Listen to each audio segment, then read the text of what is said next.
What's up, everybody? On today's video, I'm gonna talk about a test that I just recently did.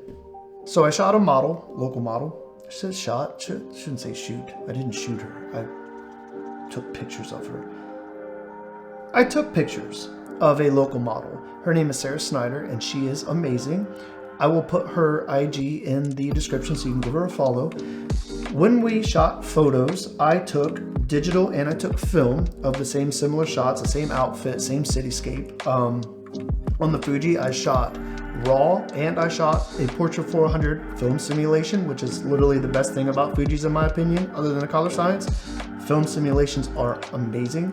And then, of course, I shot Portrait 400 film on the Canon AE1. I thought a fun test today would be to take all those in Photoshop and kind of compare and contrast, right? We'll see the raw file, we'll see the film simulated Portrait 400 and the actual scan of the Portrait 400 film. As a bonus, I thought it would be cool to use DEHANCER to take the raw file, put it in DEHANCER, and see if we can color grade it to look almost exactly like the actual film shot. So let's go into Photoshop and see what happens. As you can see, we have a raw file, we have a JPEG, and then we have the actual film.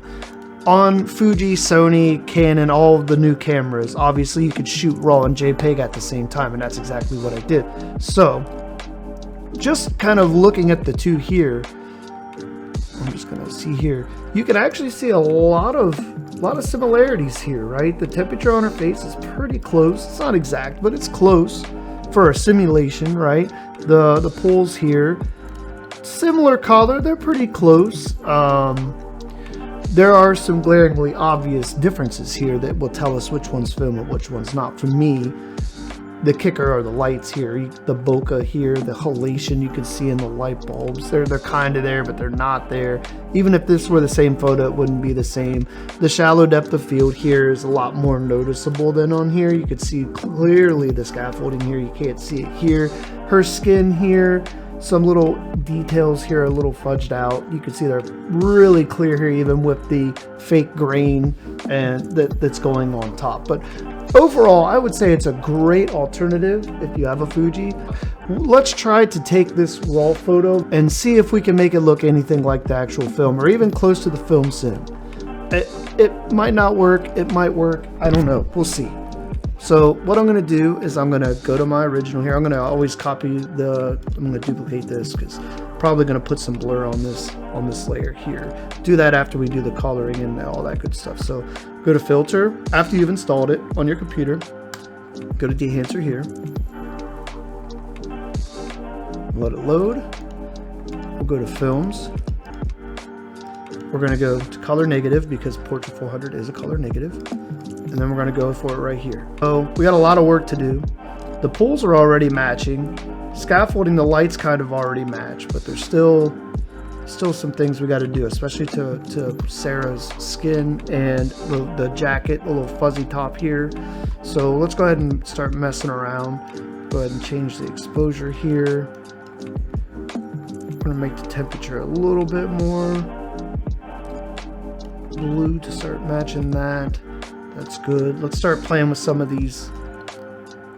Here's the color head. We could start just kind of taking it and pushing and pulling it in various directions. As you see here, we don't want to do too much. We want to add our grain. Let's go custom. Let's go ahead and change the color head back because that kind of ruins some things for us. The halation, that'll fix the lights, but it's also going to probably bloom on her glasses here. So we'll turn the background gain just a little bit more. Amplify, let's turn that a little bit more. See, it's even like right around her face here, you can see it. So we really definitely want to turn the impact down. Bloom, same thing. Get that really nice pop on the lights. We'll try 35. Let's drag this back over. Now the lights are already looking pretty similar. This one's a little out of focus because we shot with a lot shallower depth of field, you can tell, but you can see the lights are pretty dang close, pretty close. When we throw some blur on there, I think we'll have it. We get some film damage here. You can turn like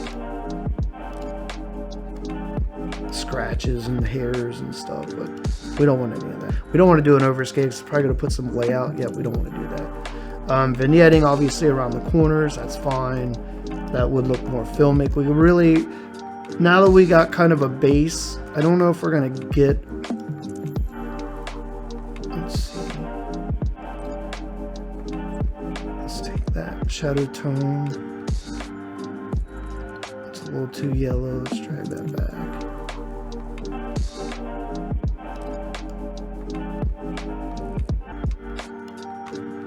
We need to get a lot less contrast here, but we need to get some more punch. I don't think this is going to be the section we get it though. I think we're just going to have to take this, what we have, I think we're going to have to take it into just regular Photoshop and take it from there.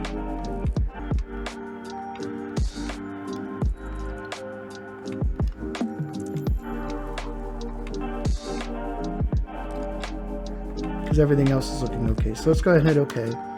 Now we're going to import it in. Okay, and then here's our film.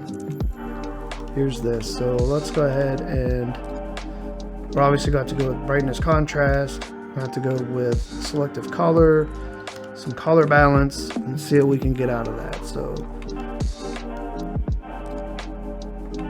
take our midtones and come this way.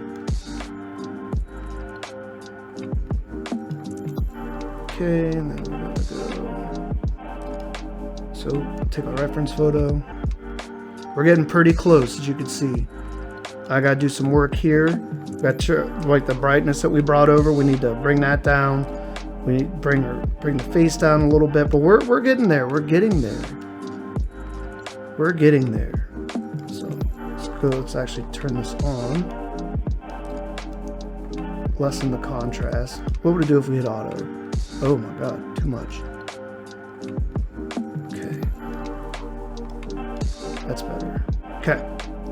Selective color. I'm going to need yellows. And let's take them down just a little bit.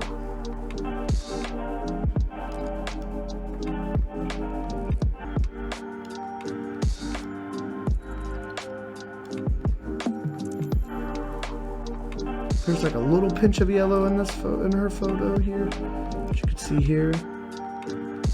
We're just trying to emulate that. So you can see the film was very sensitive to the light, whereas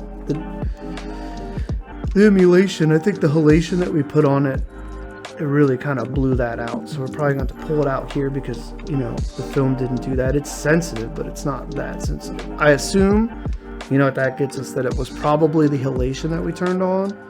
So maybe we can fix that. We could take it back into the DEHANCER real quick.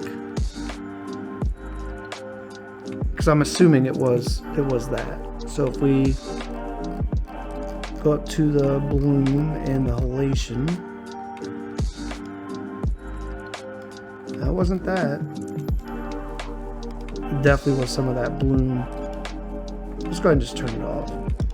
Turn it back on. And we need it for the light, so all highlights, let's take it out for the highlights.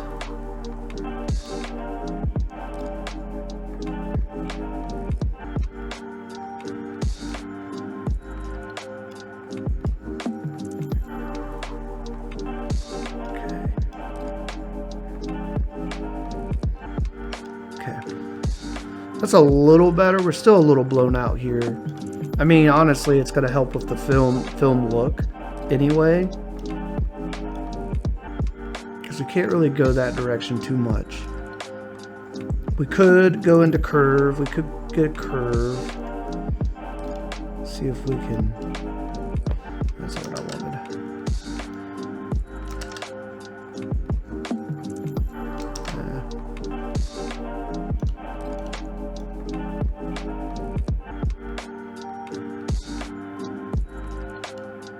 Okay, that puts us closer to where we want to be.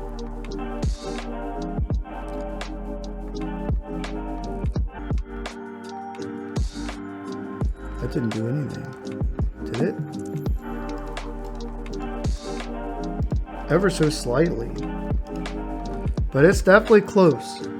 Like, obviously we could keep going, but I mean, for what it is, we got pretty close with the DEHANCER. We could still probably up the contrast here and make it a little bit more blurry to match the rest, but you know, color wise, it's not too bad.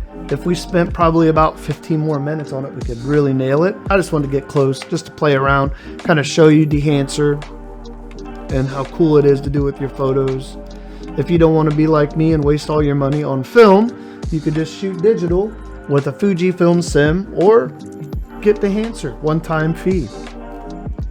Next time we'll go into like the print size, the expand, we'll mess more with the color head, you know, talk about halation, especially when we get into doing more of the video side of things.